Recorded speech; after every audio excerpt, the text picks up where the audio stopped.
Alrighty, everyone. Last lecture. Let's dive right into it. So, in this lecture, I'll be going over the influence of social roles and stereotypes, and the influence of those on our motivations or motives.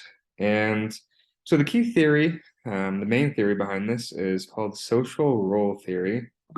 And so the main argument behind SRT or social role theory is that any differences that exist biologically, any gender differences between men and women, are likely magnified by existing roles that are assigned to us socially. Examples could be raising children, appropriate jobs, things like that.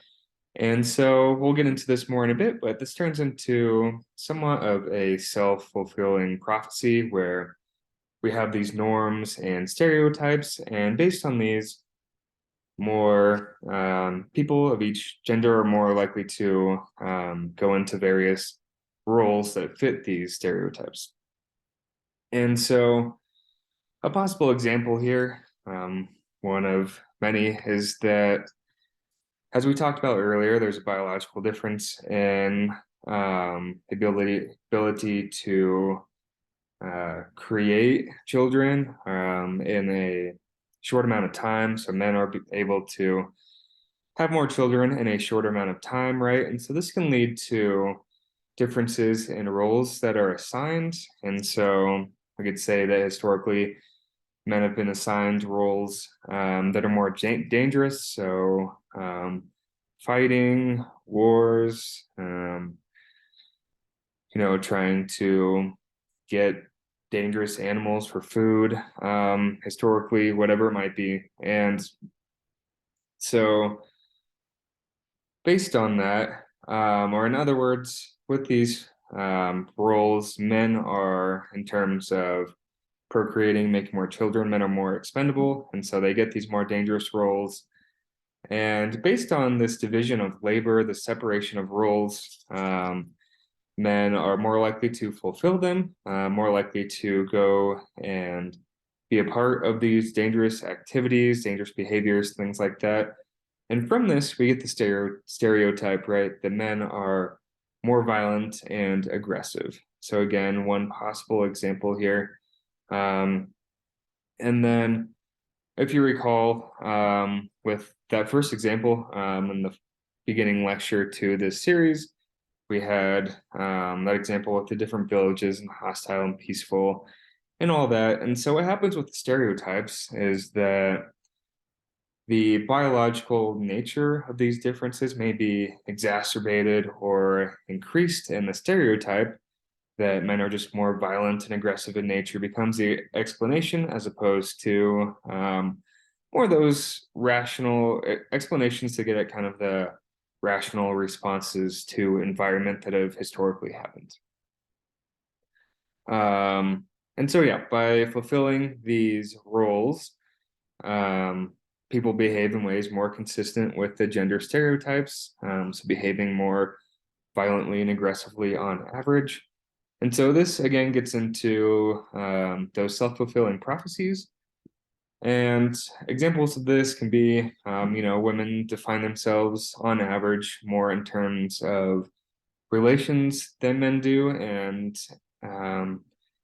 in support of this SRT theory is that acceptance of gender norms actually leads to more effectual benefits for gender conforming behavior. So in other words, when people are in roles that fulfill their gender roles and stereotypes, they are on average happier than those who do not. Additionally, we see lower self-efficacy when in non-stereotypical roles. In other words, going against those norms. And so, as we'll see, women have lower self-efficacy in STEM areas, so science, technology, engineering, math, which are historically dominated by men. And so, as we see here, this is over a 10-year time period of different STEM fields. And basically, what we see is that these roles and stereotypes have an influence on what people of each gender decide to go into in terms of careers. And so for roles in which people feel less efficacy, they're more likely to choose that career. That makes sense, right? In terms of if you don't feel capable of achieving, reaching various achievements and goals in a certain field, they're going to be less likely to go into that because you just don't think that you can do well. And so over this period of a decade, which is a bit dated now, but over this 10-year period, there was a push to get more women into STEM fields. And as you can see, that was not successful at all. Women have more than average in these two areas here: biological, agricultural sciences, social sciences, and psych. But the rest, not so much, especially computer sciences and engineering are vastly dominated by men. And so the SRT explanation of this is that women in these fields are less confident in their ability, as this goes against social roles and stereotypes, and therefore choose these careers less often. And so again, this could be in part due to these internalized roles. One aspect of this is social identity threat, and actually a grad student who was in the motivation and social cognition lab here studied this quite a bit. She graduated last year and is now teaching in sunny San Diego, so it's got to be nice. But anyways, social identity threat likely plays a large role here, where entering stereotype inconsistent or role inconsistent domains can lead to feelings of stereotype threat. We've talked about social identity previously and how we want to maintain a positive social identity, and entering these domains can inherently lead to this threat to that positive social identity. And so in other words, it undermines feelings of belonging to a various group, pursuing different careers that go against these roles can decrease feelings of belonging. And this is very highly associated with reduced self-efficacy. So in other words, there's this social identity threat and feelings of self-efficacy are very intertwined. And this may lead to, and likely does, result in distractions and working memory load increases, right, when in these various domains. And this can be a product of various derogatory comments, dealing with your own self-doubts, or in other words, low self-efficacy, various emotion regulation factors. Social identity threat is going to have an influence on all of this, and not surprisingly, when feeling social identity threat, low self-efficacy, when distracted based on these things, with high cognitive load and things like that, performance is going to decrease, not because of any innate ability, but because of the social identity threat. And this feeling of self-efficacy and social identity threat has an influence on what people choose as their roles, or as their career choices, better stated. And more evidence supporting this SRT is that as roles have changed in our economy over the last 40 years, we are seeing differences in the ways in which these classic stereotypes apply, or in other words, they apply less. And so we've talked about previously biological differences in assertiveness, but as women become more likely to enter these fields, enter the workforce, get leading roles in the workforce, differences in assertiveness become narrower, or they decrease across genders. And Women actually now have higher rates of obtaining university degrees than men, showing a difference in motivation here, becoming more career and education oriented. And this is now rated amongst women as a very important goal, relative to, you know, things like getting married, having children, and goals of those relational natures.